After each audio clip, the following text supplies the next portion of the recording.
Welcome to this lovely planning commission of Lehi City on February 26, 2026. Call to order. And I will entertain a motion about the consent agenda. I move that we approve the consent agenda. I second that. Motion and a second. All in favor? Aye. Any opposed? All right. Let's give Jacob just a minute. Sorry, Jacob. Did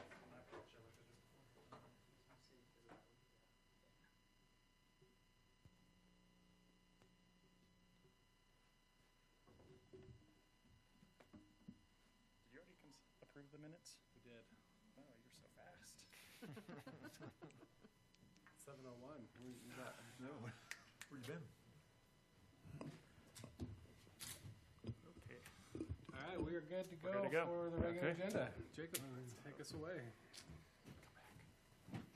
Perfect.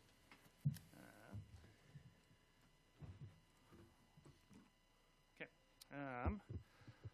Item 3.1 is public hearing and consideration of Cascade Collision's request for approval of a plat amendment for Lehi Plaza Plat B located at 1115 East Main Street, adding one additional commercial lot. And there are no improvements with this plat amendment. It really is just the addition of the one lot. So with that, I'll turn it over to the Planning Commission for any questions.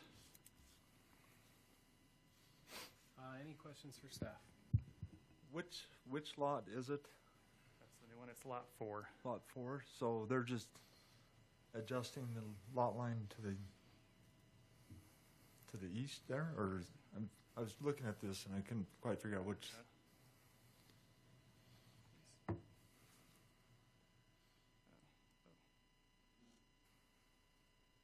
Right. Sorry, Kim. I'm trying to remember what they did on this one. And then extending lot. But Cascade, they own the whole Yeah. piece, right? And they're just shifting the lot line a little bit. Yeah.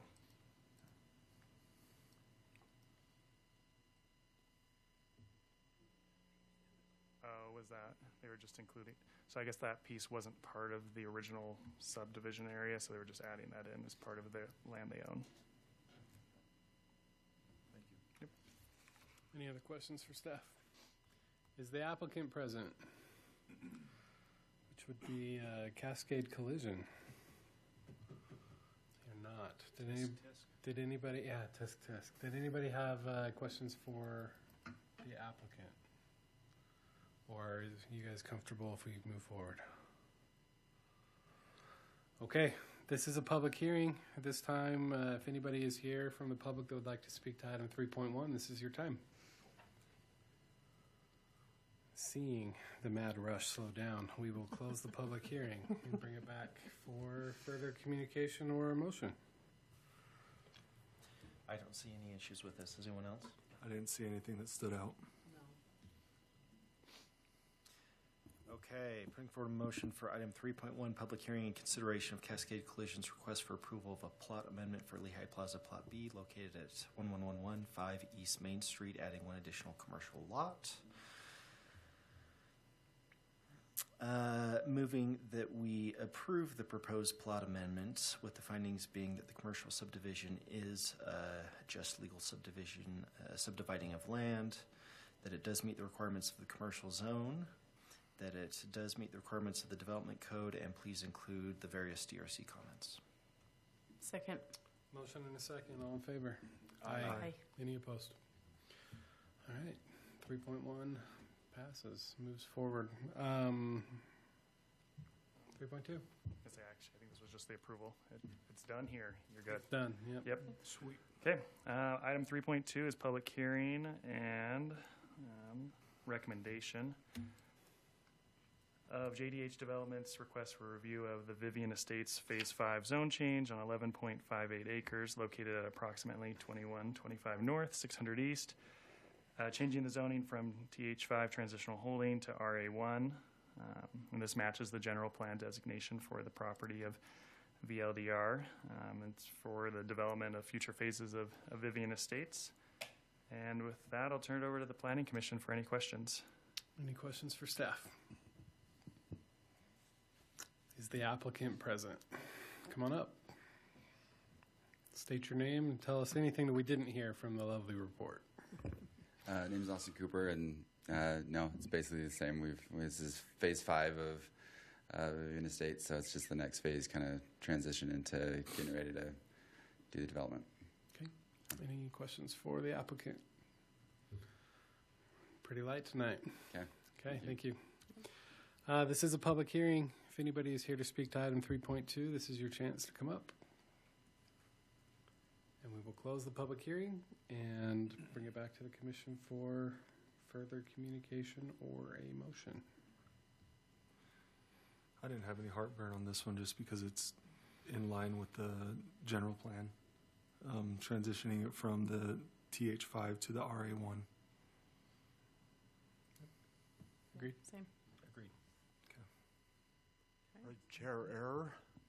May Chair I make error. a motion?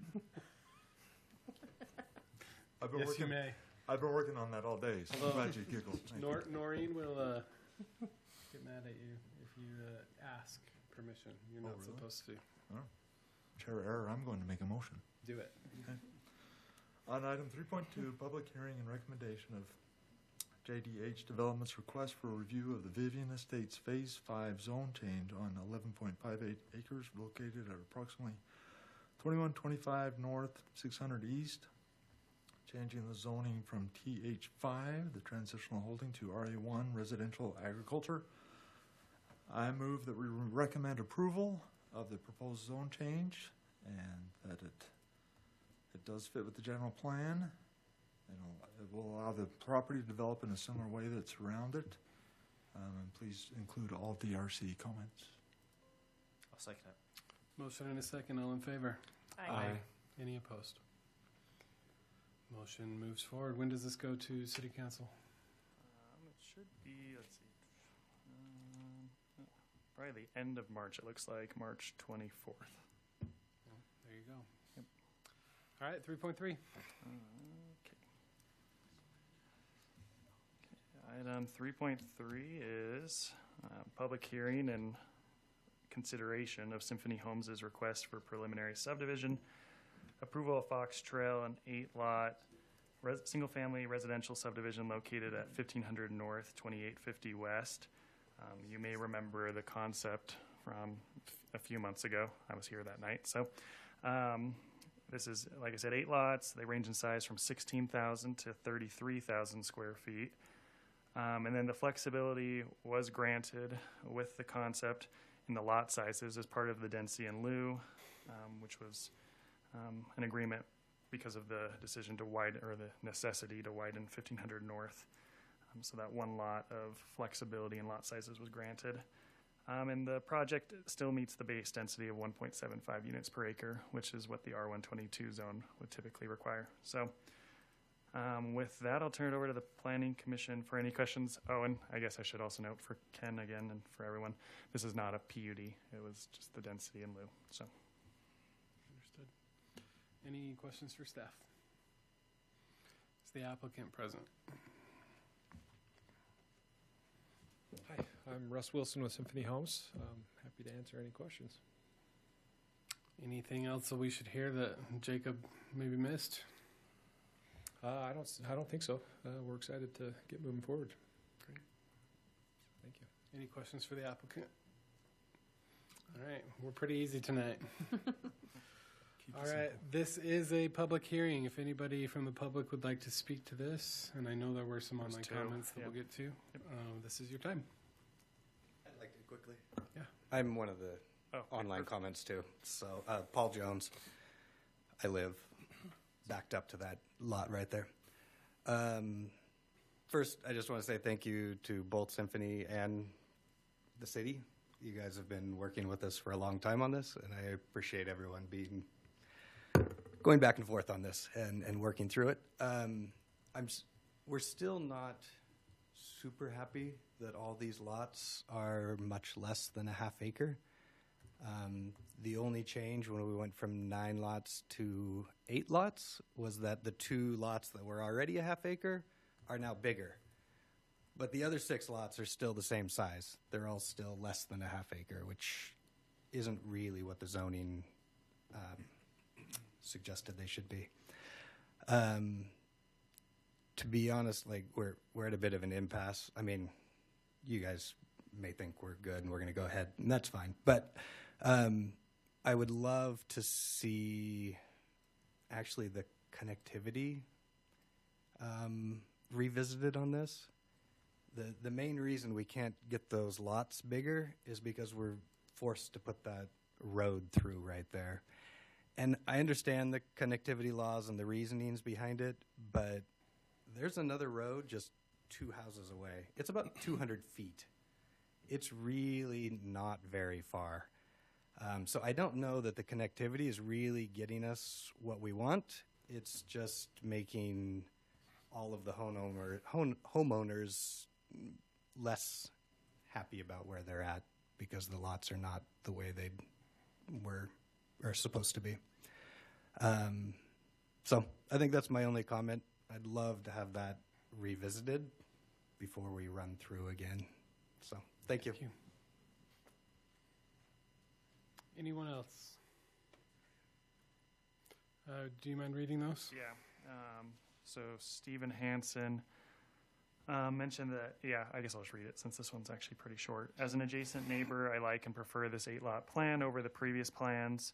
Park strips on this section of road have not done well, specifically several trees on 1500 North, and the few existing park strips between 2300 West and the river have died or been pulled out.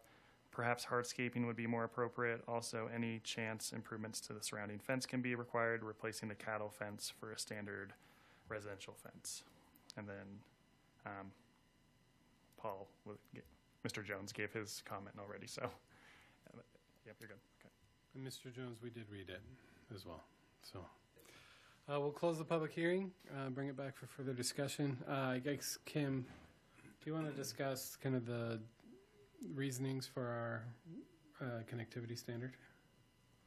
Sure. Or would you mind describing the reasons for it? Sure. Yeah. So, in fact, I was just measuring from the existing street to the west to where this stub road would connect. It's about a little over 400 feet, about 420 feet-ish. All of our downtown blocks are 420, pretty equivalent to what this is. So it is basically a city block, even though, out on this west side it might feel closer, but we have connectivity standards for various reasons. Everything from emergency response is probably, some of the higher priority to make sure our fire department can get around. Some of it's just convenience for the people that live in the neighborhood. Some of it's pedestrian. It might be easy to get around in a car if this road didn't connect, but as a pedestrian, it would, it's much more challenging to walk an extra, quarter of a mile or whatever if you are trying to get to some kind of a destination. So it's just really about livability, making sure people can get around with all modes, and like I said, emergency access. If we look at some of the neighborhoods before we had our connectivity standards, when you don't have a lot of connectivity, it pushes all of that neighborhood traffic onto just 1 or 2 roads, and then it really starts to impact those people that happen to live on those that become kind of a collector road. So it helps kind of disperse that impact as well. So. And as far as our purview, we're not even allowed to waive this, right? It's in our code. Right. Unless you had, if it was adjacent to the Jordan River or a railroad or a major arterial that didn't allow access, then obviously we exempt, we can deviate from the standards. But unless there's some rational reason, a compelling reason like that, we have to follow the standard. Okay. What's the lot sizes of the surrounding areas? The lot sizes to the south, it's part of the College Farms PRD.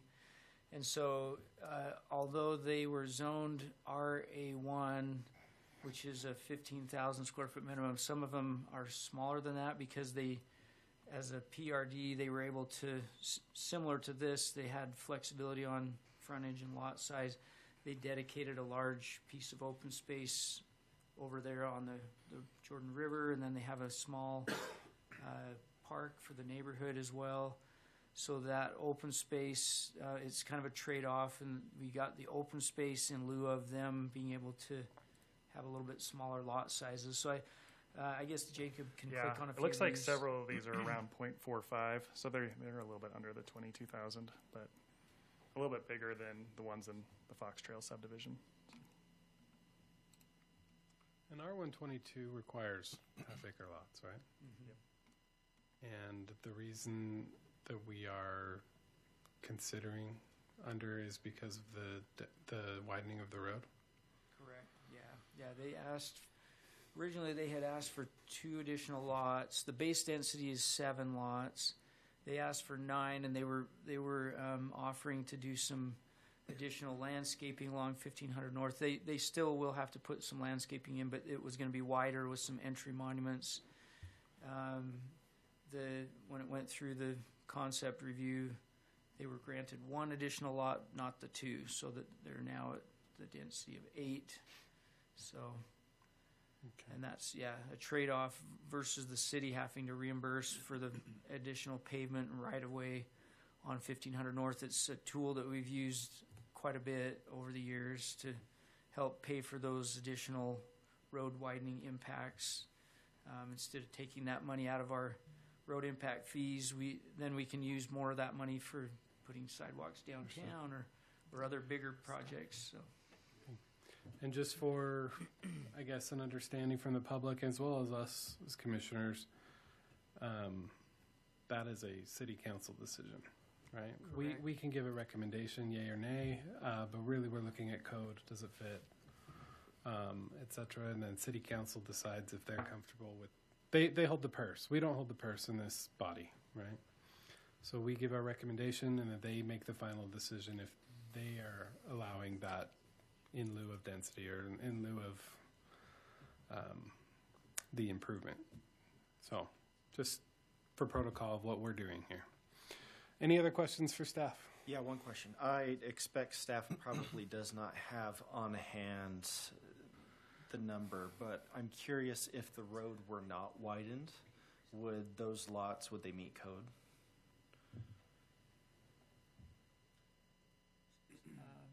With this layout here, I don't think it did. I think their base density was 7 lots. Yeah, they did. Anytime we do a bonus like this, they have to show us how many lots could you fit with standard zoning, and that was where we came up with 7. Gotcha. So. And that's where the 1 qualified for the widening and the pavement on 1500 qualified for the extra lot. Yep. Okay. Can you zoom in on the cul-de-sac again and how many? What are the lot sizes exactly? So 20. Yeah, so you got 20, Just under 21. 20,000, and then these 2 are both 16, just over 16,000. So if I did the math right, there's really what 3, 4, 8, and 7 are under that half acre. 5 and All 6 of them are are. under the half acre. They as are well. too. Yeah, because it's But 22. all of those are under. Yeah, 22 is our half acre. 22 true half acre is 21,700 Yeah. some odd, but Yeah. our R122 zone is so it's actually a little bit more than a true half acre. So these are just slightly below a true half acre, but I'm not sure how they would fit 8 or 7. Right? No, I'm not sure how they would fit 8 without doing it this way and keeping the roads connected. yeah. But was it the previous city council or the current city council that gave them the density? Previous, yeah, it was back December. Yeah, that sounds November, right. December. Yeah, and I guess we were just talking about this. That you are the final approval body on the subdivision at this point. Because normally the density in lieu would go to council, but it already went to council. Understood. So at this point, it's not a standard subdivision, but it almost acts like a standard subdivision. And how much road did we give up? 15 feet, 20 feet? On 1500, Yeah. I don't remember right off the top of my head. Oh, sorry. Did the developer give up? it's 38 from center line of existing. So a local street is 60 feet right of way, so it's 30 would have been half. Is it 17 point? 19 feet. Yeah, I guess if that dashed line, I'm not 100% sure if that's. Prior, so I guess it's like, could they have even ever gotten 22,000 square foot lots? Yes. Applicant, you're welcome back up. I guess like the thing I'm struggling with is they gave you 8. Was there ever a chance to get 22,000 square foot lots? Two things. I think so. It's been a while, so I can't recall. But I think with not making that connection where it's at by almost doing like an S curve, I think that's what I showed on a previous concept. Also, in addition, we did show a concept where we had 2 large lots on the far east side, which were well over 22,000 square feet. We eliminated the cul-de-sac, and then we had 6 lots facing each other. So 8 lots total. We were told we couldn't do that just because of the connectivity, making sure That it had to or go. what was it exactly? I think it was something with the road, street, traffic department. Yeah. Yeah, Luke shot it down. Let's see if we can find the 7-lot base layout. Yeah, that'd be helpful. Oh, yeah, maybe I sent it to you. Well, I'm trying to remember. Yeah, it wasn't that long ago. I remember when this came through. Was it August? Oh, so it's been a little bit longer than I was thinking. Yeah. I knew it was last year, but it's all. I remember it. I didn't know when it was, but I remembered it. Because, yeah, you had some weird shaped lots at the end of the cul-de-sac. Like, they were large and skinny, and there were some weird, how they extended out towards the 1500 North. Unless I'm confusing it with even another project. But, Let's see. That's concept plan 1, but that's the 9-lot. That's not. So that was the 9-lot version. That's probably just the narrative. It's probably an email. I'd have to go back in and see if I can find it. It's not this one. Anyways, I think there is a way to get bigger lots. It would just change. Connectivity and I remember now when we presented the idea of 2 large lots on the east side that would access 1500 North, the traffic department said no, we can't have driveways. Oh, gotcha. So there's Separate no driveways. fronting. Yeah. So, but the lots would have been a lot bigger, and it would have been cheaper for us to develop because we would eliminate that whole cul-de-sac out of it. So, the College Farms neighborhood that we did, by the way, so the lots adjacent to this are, like they said, about 0.45, 0.46, but I did a calculation of all of the lots in College Farms. I think there are 97 total lots, and the average lot size is closer to like 0.33 or 0.34 or something like that. So but it's a different on average, they're different development with different rules, right? pretty close to this. So it is nice to know what's in the area, but it's apples and oranges, right? A little bit. Sure. No, it's the one adjacent. So Sure. it's- No, I yeah. get it. But Anyways, thank you. any other questions for staff or the applicant? I failed to realize this does not go to city council. City council already did their thing. They approved the additional lot.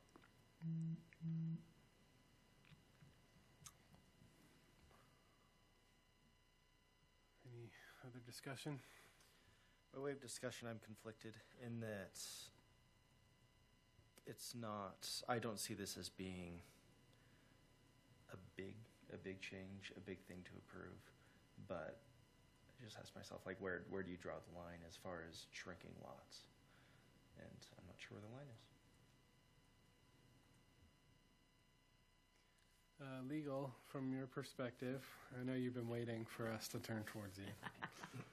City Council already approved the bonus lot, which is going to shrink the lots, which puts them under the code's requirement. What leeway, what standing do we have in this situation? To approve or deny? I'm gonna ask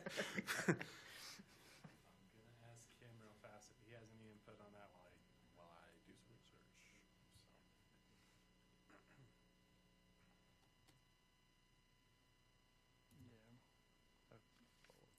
Because are we held to the standard that the City Council approved, or are we held to the standard of the code? It is in the code. Jacob will show you really quick here. So it's this note 1. This table that we're looking at is where it talks about lot size, setbacks, all those things. It's hard to read, but do you want to read it? Yeah, I can read it. For subdivisions located along a master plan major roadway or master plan trail, the applicable land use authority, following review and recommendation from the DRC, may allow higher density, reduced lot size, reduced frontage, or other design considerations in lieu of payment to the developer for a right-of-way and or improvements required by the Lehi City General Plan, Master Transportation Plan, and or Lehi City Design Standards and Public Improvement Specifications Manual concept plan required, which I think that's probably a big caveat, right? The concept plan required. But it would be nice if it said, not reducing it beyond one general plan designation or something, but it doesn't really give specifics on how far down can you go. But I think that was a good question, Bo.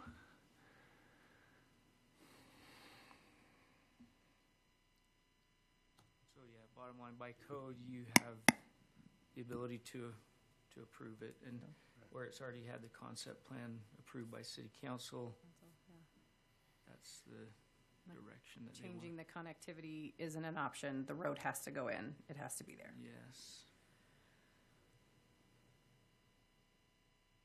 Doesn't feel like a lot of wiggle room. No, it's an interesting piece. Like, it's like, how you can't have frontage on 1500. How do you get full access to the lots in the back without?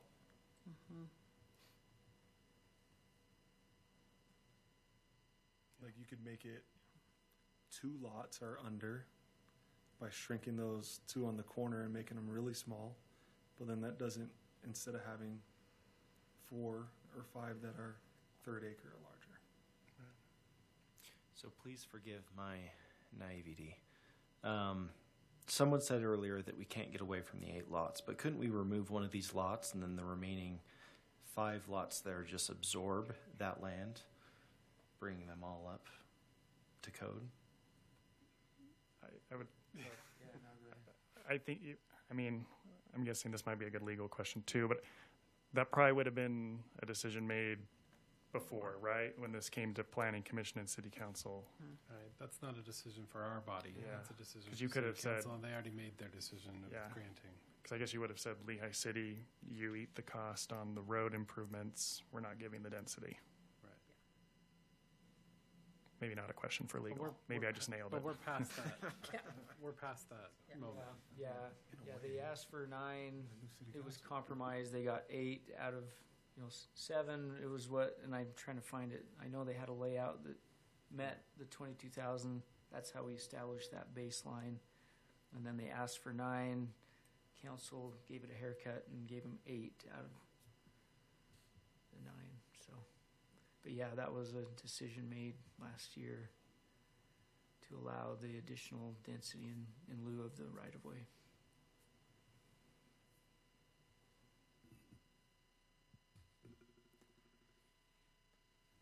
Any other discussion? I didn't make a motion. Yeah. I feel like Bo. I'm caught between Yeah. the R122 and where do we draw the line? But for this piece of ground, is this the highest and best use for this piece of ground?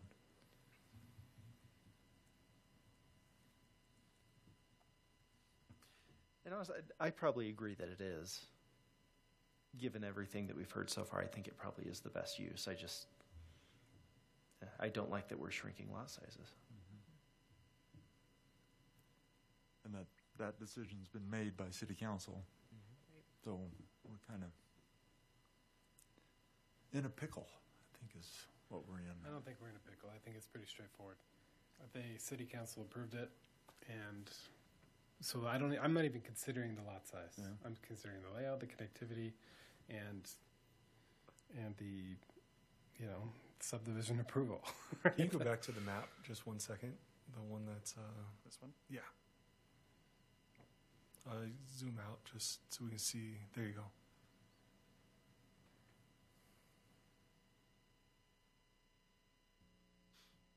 Cool. I'll entertain a motion if someone's got one. I don't have the cheat code in front of me.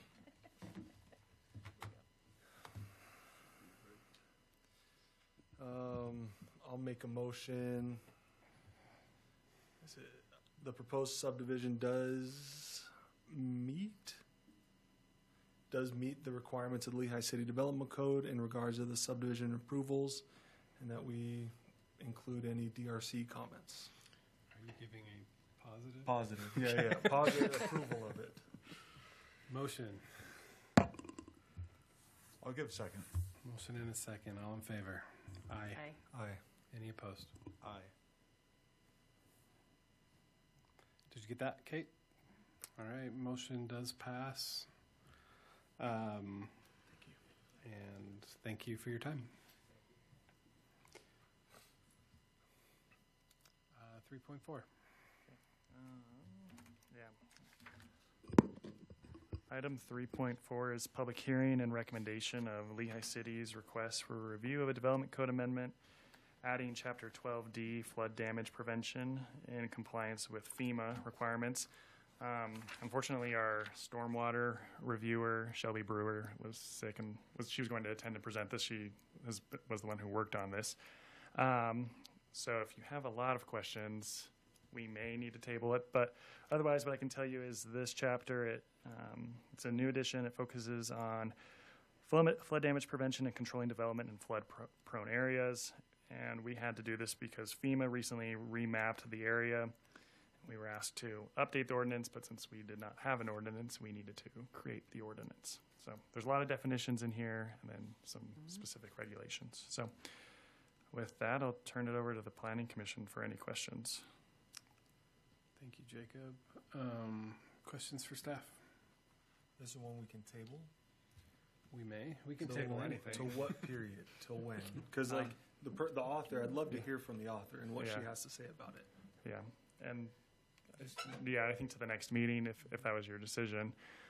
She Our just next regular meeting. Yeah, our next regular meeting. She just came down with Yeah. the flu or something. So It's going around. It sounds like yeah, everybody's something got like it. that.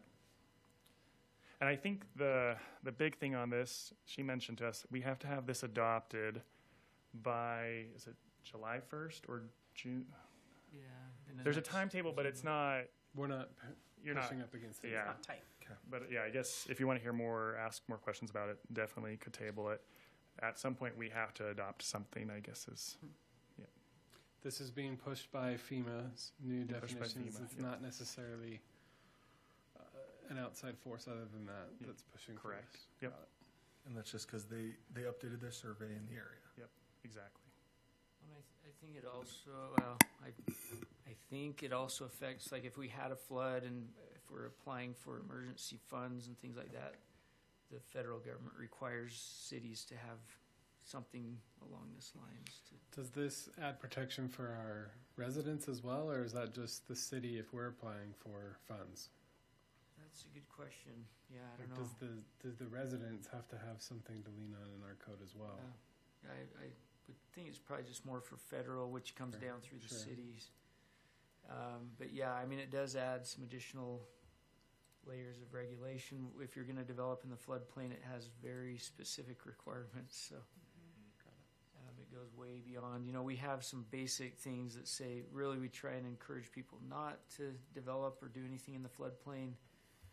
But this does, it talks about if you develop, you have to be a certain elevation above what they've determined is the flood elevation with your buildings, and if it's a commercial building, you have to have all of your utility things above that flood elevation. There's all kinds of details in there. It's really FEMA's attempt, after all these years of flooding in the U.S., they've learned a lot of things, and so this is trying to avoid so that they don't have to pay out. So they're incentivizing cities to have regulations to It's avoid. an insurance thing. Yeah. Battling with insurance for weeks Yeah. on different things. So Yeah, this is to try and avoid the Yeah. headaches that they've lived through probably umpteen Yeah. times with all the flooding, and so yeah. Anyways, but yeah, Shelby, I'm sure she'd be happy to. She really wanted to be here, but yeah. I mean, I think one of my questions would be like, are there things in this that we would need to go back based on a redoing of the map? Are there things that we would have to retroactively as a city go back and fix so that we're meeting the standard, or is that just in the future if something happens here, if it meets the code, we might be, or if it meets the criteria, we might be able to get the funds, but if not, and we didn't fix it, then no? I think it's just going forward. Just going to forward, regulate. okay. But if an existing structure came in with a permit, they were doing some project on their home, maybe they were extending, they were putting an extension Adding on the on back or of their something. home, Yeah. they would then have to come up to this new standard, is that correct? If they or 50% of the value of the. Yeah, if I was reading this correctly, it was a requirement in there. If you do more than 50% of the value of the home as an upgrade, then you have to qualify for these new rules. You have to bring it up to. Oh. If that makes sense. I probably didn't state that correctly. I didn't see that in here, is that in here? Yeah, I was just looking for it. It's a long thing here. Yeah. Do we have any public comment on it? There was not any That's true. public We can hold comment. the public. Not on this item, no. This is a public hearing. Did anybody have further discussion? Okay. If anybody's here to speak to item 3.4, this is your chance. Public hearing is open. All right. Is this one that we, oh, sorry, my bad. Sorry, go close the public hearing. Is this one that we adopt, or city council still has to adopt it? The city council has to. Okay. Yeah.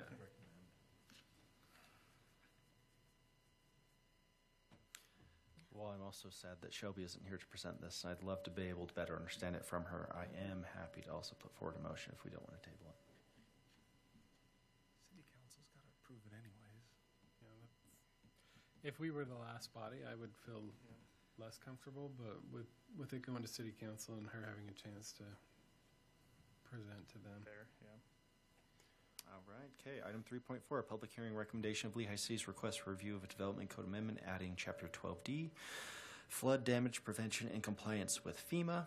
The recommendation being that we approve the proposed amendment to Lehigh City's development code, with the findings being that the proposed development code amendment is in conformance with the purposes, intent, and provisions of the general plan and its various elements, and that it is based upon information presented. There was nothing presented really during the public hearing. No comments, no nothing. There was one DRC comment though, so please add those spaces between paragraphs for consistent formatting. And that is all. Second. Motion and a second, all in favor? Aye. Aye. Any opposed? That's Okay. funny that you caught that. I did not catch that. FEMA offered this, right? Yeah. Okay. Yep. Sounds good. All right, 3.5. Item 3.5 is public hearing and recommendation of Lehigh City's request for review of a development code amendment to Chapter 37, removing the exception for the maximum setback of 50 feet if there is a modular parking allowed. You may remember this from last meeting. We had to deal with this, and that was partially what inspired this code amendment. Really, probably the purpose of this is to simplify the design standards and eliminate some of those conflicting requirements. The State Highway Design District and the General Non-Residential District have this, these two kind of conflicting things, the allowance for modular parking between the building and the street, but also having a max setback of 50 feet. And it's pretty rare that you could meet both So the idea is to clean this up and no longer require the exception to have the setback. So with that, I'll turn it over to the Planning Commission for any questions. Thank you. I do have a question. Yeah, I understand the reasoning why, especially even after we saw it last week, or 2 weeks ago. But however, does this just leave it wide open? Right? Are we going to put some limitation on how far back it can be? I guess Is it going to be far back from the end of the module, like the curb of the? I mean, what are we? like I said, I guess it just says for the one module of parking, and there's dimensions for what a module of parking is in the code. So I guess that would kind of put a natural limit on it. Which is about 62 feet. If you figure, 20 foot, 24 foot aisle, 18 to 20 foot on your stalls, and then a 24 foot aisle, that's about 62 feet. So we're not going to define like saying it has to be 65 feet or less, or whatever. Right? I mean, we could write it that way. I just feel like someone could come in here and say, well, the code says I can go back 80 feet because there's no number there, right? Or whatever. Yeah. That's the only concern that I really had with it. I don't disagree with the idea removing it as I mean, it's nice to not have an exception, right, for this. But I worry about somebody taking advantage of it in ways that we might not be protecting ourselves from. It may not hurt to put a upper number. I guess the module, and then you'd have some landscaping required out front. Trying to think about a situation where it ends up being more than that, like, Yeah. because if you have your standard drive width, right, and then the module parking, it's not like it's multiple modules. I don't know. Yeah. And doesn't this only apply to certain uses, right? Yeah, that module of parking being allowed. And that module of parking, regardless, is still conditional, right? It still has to come forward with a conditional approval. Not the module parking, no. Because, since this is just in state highway and general non-residential, I think it's usually for more auto-related uses, kind of like what was the one last week or 2 weeks ago? Office warehouse or things like that. I think it has Industrial. a list of uses. It's on a different page, and I think it got removed from this Oh. upload. Let me see if I can find it. But Pull it up in 37. yeah. But yeah, I guess it would be a permitted use in those situations. So then you wouldn't actually have to have seen that project that came last time. Right.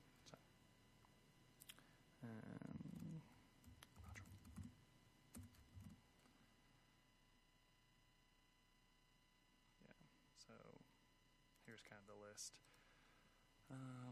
Maximum of one parking module for auto-oriented uses: gas station, car wash, auto repair, auto sales. But then I think there were some other ones as well. Industrial uses.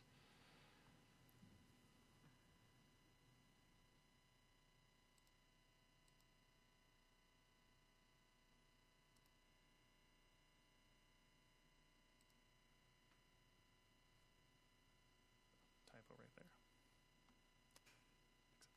Except Twain's. Except Twain's. That's an awesome one. Oh yeah, there's the module. There's the module. Our code is perfect and infallible. It has no What do other cities? no errors in it. What do other cities have as a rule for this? Varies, yeah.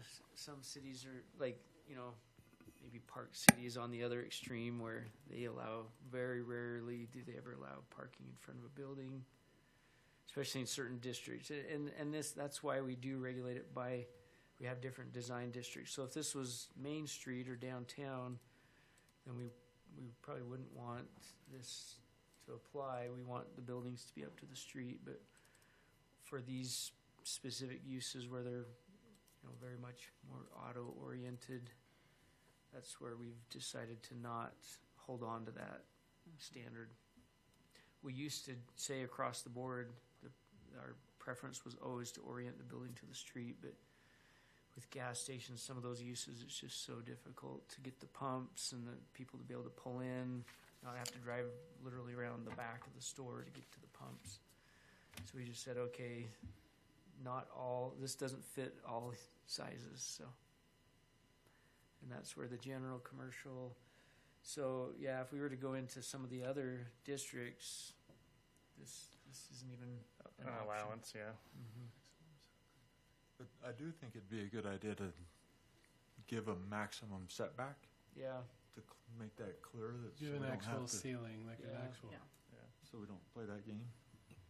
And again, who knows? Like, I'm not saying that it would, but Yeah. someone with bad intentions could take Yeah. advantage of it, right? yeah, so for parking module is 60, I think is, for the Yeah. 18-foot stalls, and then normally, if they met all the requirements, we'd normally have 20 feet of landscaping from the back of the sidewalk to where the parking starts. So if we said 80 feet or 85 feet, maybe give them a little bit, because a 20-foot stall depth, that would give you a 64-foot module.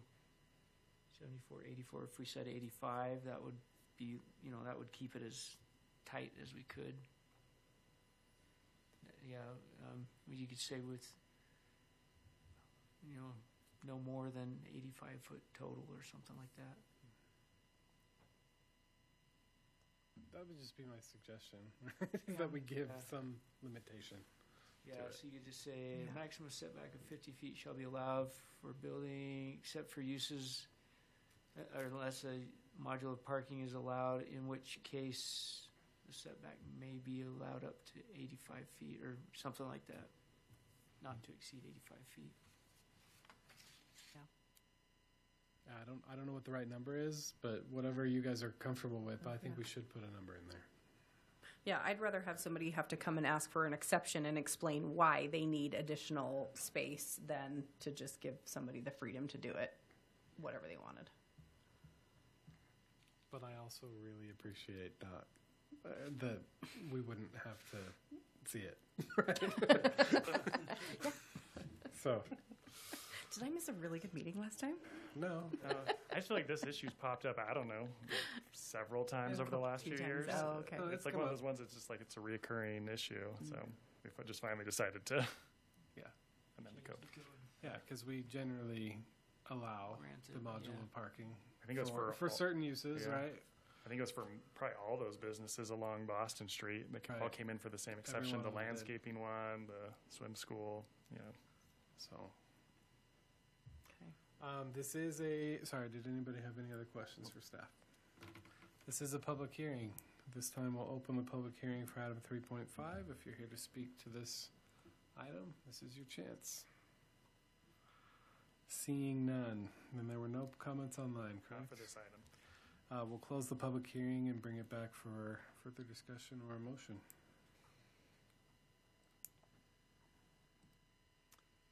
I will make a motion. You may. Just kidding. Now I'm confused. On item 3.5, public hearing recommendation of Lehi City's request for review of a development code amendment to Chapter 37, removing the exception for the maximum setback if there is a modular parking allowed. I move that we recommend approval, but with the recommendation that a maximum setback of 85 feet be included in our recommendation. It's a lot of recommending. Finding that it fits with the development code, it's in conformance with its purpose, intent, and provisions. I'm going to be prickly. Can we change that instead? I don't pretend to know that 85 feet's the right number. I was going to agree with Be- that. Can we just say, or whatever staff feels is necessary, and then you guys can think about it and put what you Yeah. want? Then it Some gives different staff- scenarios, sure. I would change well, Different scenarios, or I mean, if they want a different scenario, then they have to come in and get an exception. Yeah, no, I'm just thinking of like But- I've laid out one tonight. I think that 85 should be good, but I guess you just want to allow a little more time. Give you some So- time to think about it, think through it, Sure and that see works. if, Give that's you the right time to put the number. numbers together, figure out a Yeah. fair distance. Yeah. Kate, can you figure that out? Or would you like us to just start over? Right? I don't want to start over. I'll second that. Motion in a second. All in favor? Aye. Any opposed? Okay. 3.6. For my notes too. You would like us to add a max setback with the modular parking. It might be 85 feet, but you would like us to research it further. Perfect. Cool. Wordsmith over there. Thank you. I will pass that information along. Up to 300 feet. Up to 300. Back of the property. On the lot line. On the lot. The last item, well, the last regular item of the evening. Public hearing and recommendation of Lehi City's request for a review of a development code amendment to Chapter 35, Urban Forestry, creating a limit on rock mulch. Let's see. Yeah, so this seeks to create a limit on the amount of rock mulch that can be used in commercial developments as well as multifamily residential. And concerns arose over the last several months, probably last several years, about the long-term maintenance of rock mulch as well as the kind of urban heat island effect and kind of the heating up and the impact it was having on some of the trees in the park strip. An original draft of this text showed the limitation to be only 30% allowed. I know there was some additional conversation within city departments, and that number was raised to 60% to allow more rock mulch, but I guess you have flexibility on what percentage of rock mulch you would like. But that was the number that was settled on, was the 60% of no more than that can be, no more than 60% of the total landscape can be rock mulch. The amendment also encourages the use of native plants and encourages single-family developments to consider a limitation as well. So, again, an encouragement, a recommendation, not actual teeth requiring it.